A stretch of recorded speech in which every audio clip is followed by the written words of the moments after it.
honestly, because I was doing a lot of shit. I remember like at one point I was just like, yo, I'm not gonna go back to any of this shit. Yeah, I was looking at a lot. Like this is all from last night. Everything from I think I had Mr. X. What's the Christmas movie, bro, with Chris Brown in it? Last Christmas or this Christmas? One of those two. I think this Christmas. And Delroy Lindo was in it and all that. Yeah. Yeah. Damn. Yeah. Yeah, I want because that's the shit we grew up on. That shit gonna touch like home for so many people when they like. I'm gonna make the next Christmas album. When they get that. Yeah, you got a good Christmas album. I really did fuck with that. I was jealous. The next one, I'm gonna do it based off that movie. Yeah, this like social like that is dope as hell. And bro. you don't even gotta stay super duper hard on the storyline because I feel like you can kill a story like that sometimes when you're just too on it. You can kind of have it like if you have a Christmas vibe of the album. Tie it together with interludes throughout the songs, and like, you know what I mean, and how the songs end and stuff. And you can have the album, the music of the album, at least feel like the background of what's going on. You know what I'm saying? So like, there's so many different ways to like really paint that picture.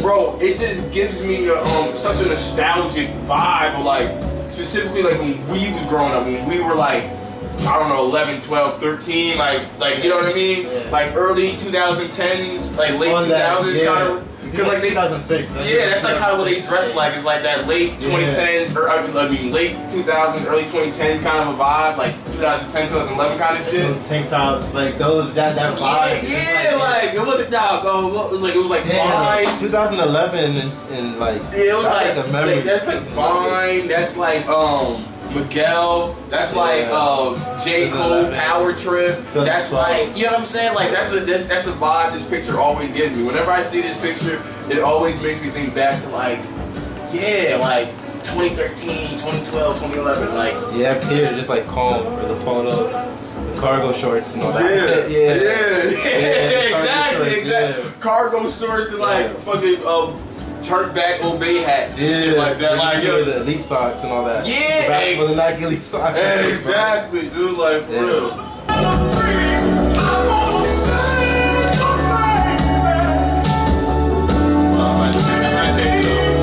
Do what I need. Like I feel like you just OD.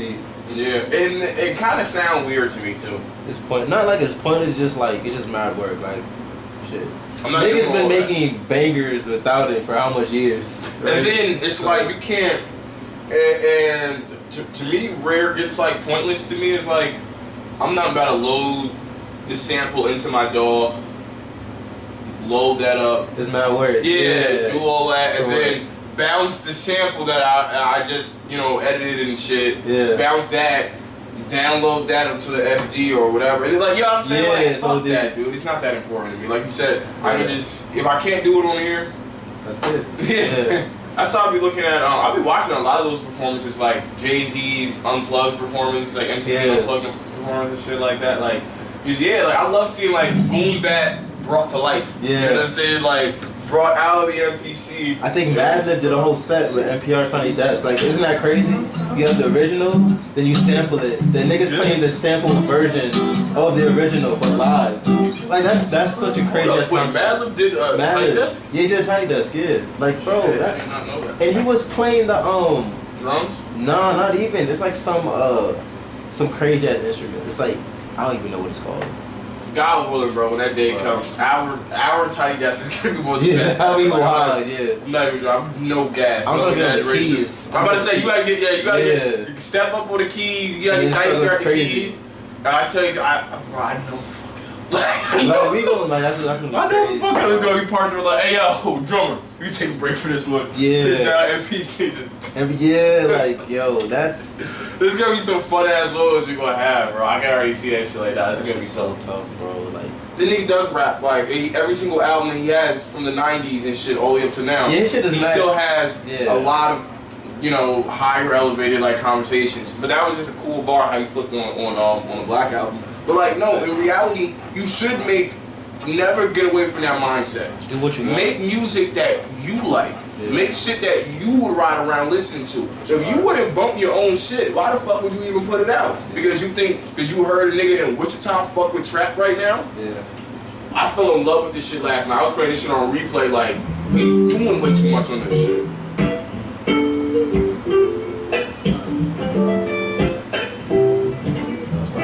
There's a video I'm trying to do. It's a producer video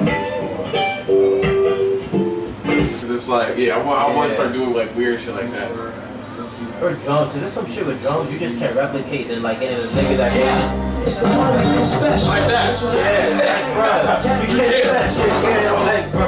Unless I try to do it. I try to like, unless you double up the kick, like on like both sides, you're like. It's a way you can vibe, but it's just like that.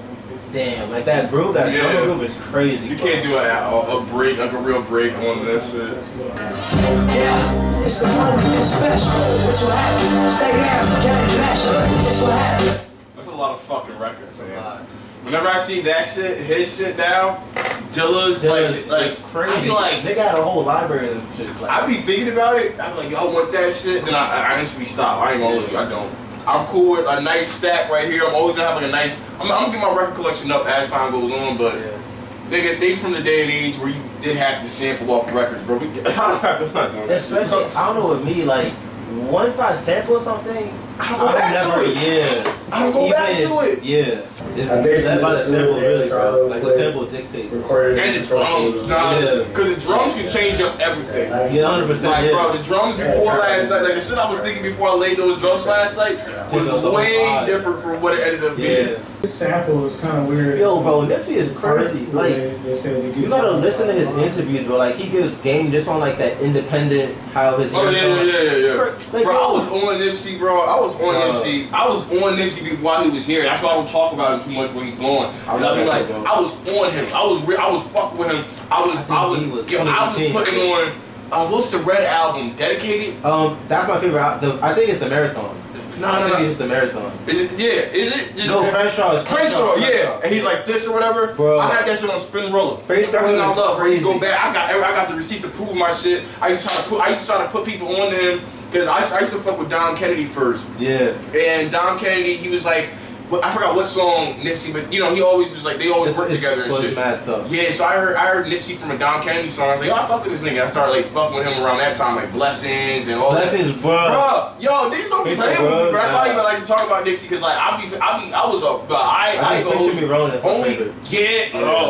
only him and Mac Miller actually cried when they died, cause I was genuine fans of those two dudes. Like watched every interview, while he was alive, was watching every interview. I was like upset, not obsessed, but like I loved who, I loved who Nipsey was and shit as a person. Like I always knew the story of Jay-Z buying his mixtape. I think how much was it? 1,000, I think. Yeah, the gold album. Yeah. And then I think 2017, 2018, when Mad Niggas was talking about his album, like, yo, it's album of the year, boom, boom. That was like, Victory Lap. Yeah. Yo, bro, I try to put them on. You know what's so crazy, bro? I try to put on my niggas. I was trying to put on a whole bunch. I was in community college at that time for like half a semester. Yeah. I remember that trying to put on people to this dude, to Nipsey, and niggas was like halfway fucking with it, not really fucking with it and shit. He dies, the next year? 29. It was like mid 2019. Yeah, like a year or two later he died. Yeah. And when he died, everybody, all you hear was the niggas start dick riding like, oh, he a prophet. Ocean Views and all this other shit. I was like, bro, I played you. I remember telling my homie, like, bro, I played you Ocean Views. Yeah. Like 2 years ago, and I was like, yo, this is one of the toughest songs out right now. You were like, oh, it's cool. Kind of remind me of like some Rick Ross shit. I was like, bro, I was so like. Even he told me that singles is important because when he dropped Racks in the Middle, I remember the first and second day, I was like, yo, this nigga's mad fire, bro. Like, that's the one he dropped. Whenever Nipsey tried to be on some mainstream shit, like trying to be a mainstream hit, to me, I felt like you can hear it. Yeah. It sounded like somebody, yo, this is not really what I like, but I'm gonna just do this kind of shit. It feel like I hate Racks in the Middle. That was like Roddy Ricch's that brought Roddy Ricch kind of up in the game. I never even thought about that. Yo, that is Roddy Ricch on that hook. Yeah. Wow, I never even really thought about it too deeply. But like, bro, Crenshaw, that was a mixtape. That's why I'm like, no, what? Like that quality and all that. Slauson Boy. Like, Remember that shit? Yeah, bro. Yo, what's stop like, playing with me? I know Nip, bro. I was really there, bro. I was really there. I was an actual Nipsey fan. I think that's Keys to the City is on that. Slauson Boy? Keys to the City, I think so, right? I got the Keys to the City. I fuck all of that shit. Or his 1 in a Million freestyle. I think with Cooking Soul. Yeah. Yeah. Yeah. Or like, bro, that shit is not. He said he ain't engineered really until Victory Laps. I'm like, nah, there's no way. That shit was all in house, all that other shit, bro. Like he was like, yo, that album was when he really learned. Like, yo, Nip, bro. It was on the Elliot and the other dude, Elliot and B Dot podcast that they did. Rap Radar. Yeah, Rap Radar. I was like, no way, bro. Jay-Z's little holes. I don't know what they're called. It's not holes, but the whole Avengers. Yeah, bro. Avengers. The soundtrack to my life is like CNN first shit. Images like CNN, but worse shit. I went down the whole Pinot Gris, but I see the group home without the Primo beats, and it hurts my soul. I'm a warrior, so the odds is against a nigga dirt gon' show. Some people can fight it. They just won, bro. They won? They won. That's why I thought the Cavs was winning based on. Bro. Nixon 5, nigga. That's what's going on, bro. I've been trying to tell people this. Nah, I've been talking some shit, but I just kept it low for the last few days. Yeah. But yo, I got a wild story. No, because son. But they both about to be solid though. You gotta love the little man. Alright, I Love You by Ashanti. Now I be screenshotting shit and I be forgetting how it starts. But I think this is one that like I love you. I want to make some shit that feel like the summertime, dude. Like, I've been making a lot of chill shit that feel like a summer night, but I want some shit that feel like a summer day. If you know what I mean. Like, I want some kind of poppy, like, you know, feeling shit. And, so I was in the Ashanti bag. I love this shit, bro. And that's the floor. That's like, you know. I love that kick break there. Like, I love that shit, bro. I already listened to Exhibit A or Exhibit C again. I think the Exhibit C break where it's like it's mad simple, but it's a job. Yo, I remember when like early YouTube days, I pushed there before ads on YouTube. When Exhibit C dropped, this shit was on the homepage. At least it was on my homepage. Yeah. It was definitely recommended for me. I remember scrolling down being like, who the fuck is Jay Left? I wish I was on like MySpace back then. You know, cause like, damn, that would have been so dope. What year is this? Oh, this is a year ago. Now I want to see the original one, so I clicked on it. I remember this shit dropped. I was like seeing a picture. Something told me to click on it 13 years ago. 7.2 million. Not this one. This one right here. This is definitely the one I clicked on. They said he's the greatest to never do it, bro. Said he just don't drop.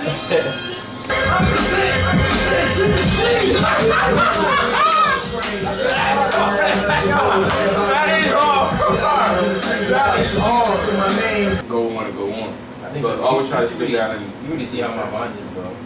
The nigga came here to do music, and the nigga was just writing a whole comic book script, bro. Nigga just be, my mind just be jumping everywhere, bro. Nah, that's art, man. It's art. I feel like just you have to figure out how it is like to work with your mind in that way. Like, all right, if your mind freely roams sometimes, like okay, cool, you can freely roam, but what I'm gonna do is I'm gonna put my mind in the backyard where there's a gate where it can only go but so far. You get what I mean? Like I don't know. That's how I be saying. Cause I go from topic to topic all the time and shit. But like, I'll put like gates and borders in my mind to where it's like I'm jumping from multiple topics, but it's all about these things, and it's like I'm still like kind of contained, but I'm still bouncing off all these fences and shit that I can. But like I'm still like staying like within this. Like okay, I may start producing this beat, and then I really need to start making this YouTube channel and shit. Just whatever. Yeah. I start making this beat, and then I'll walk over. I may start writing for like my YouTube channel and shit, the ideas that I have, and then I'll start doing something else, and you know what I mean. But I'll be always like kind of like staying within like the same like wheelhouse of shit. Bro, yeah. The hardest part is just starting, bro. Yeah. I feel like the best thing to do when it comes to like the workflows and like understanding your like working with yourself is understand and be honest with yourself too. You gotta be, that's the biggest thing. Be honest with yourself and understand how it is your mind works. Yeah. And don't try to change that because we fucking grown. Your mind is already however it is. So don't try to change that. And make your workflow and your life and everything adapt to it is how your mind works. Rather than, because you always hear people trying to change how they look at the world and how they think and how they view things. Motherfucker, you 50. Yeah. The way how you look at shit is how you look at shit, bro. Like, you know what I'm saying? Like, it's not gonna go but too far. You're in your ways. The saying that they said you can't teach an old dog new tricks is fucking true. You can't really. Figure out and be honest with yourself. Or if you are a lazy ass person who can't wake up before 10 o'clock in the morning, be honest with yourself. Stop trying to tell yourself, oh, I need to get up at 6. You don't get up at 6. Yeah. If you know what I'm saying? You should have been working on that before the ages of fucking 25. Yeah. You're 28 years old trying to talk about, yo, what you need to do now, all right, you know what? I don't wake up before 10. So I'm going to set up my whole life to where everything is rolling at 11, 11:30. So then a lot of people, their days may end up, because they start their day at 5, 6 o'clock in the morning. So their day may end at 4 o'clock in the afternoon, 3 o'clock in the afternoon. So that gives them the whole day. Don't look at them niggas, because you don't have that privilege. You start at 11, 12 o'clock because you don't wake up until after 10.